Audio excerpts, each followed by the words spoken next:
bir masjidga imom bo'lib, velosipedda ko'chalarni kesib o'tardim. Bir ko'chada bir aka aravachada nogiron, majruh bir aka o'tirardilar. Aravachani tagiga tosh yoki g'ishtni qo'yib qo'yishib, bir 3 yoshli qizchaga aravachani dastagini ushatib qo'yishib, aravachani ushab tur. Agar ushamasang, aravacha yurib ketsa, dadangni mashina bosib yuboradi desa, hali qizcha qo'yvormasdan ushab turardi-da. 10-15 tacha o'g'il qiz bolachalar o'yin o'ynashyapsa, qarab turardi-yu, lekin o'yinga borib qo'shilmasdi.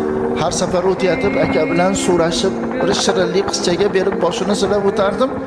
Bir kun o'taysam aka vafot etibdilar-da. Vafot etibdi-yu, hali qizchani yupatadigan odamni o'zi yo'qda, shunaqa ham yig'layapti, ichidan chiqib yig'layapti. Ko'zidan shunday yosh oqib yig'layapti, katta odam yig'lagandaqa yig'layapti. 3 yoshar bolacha.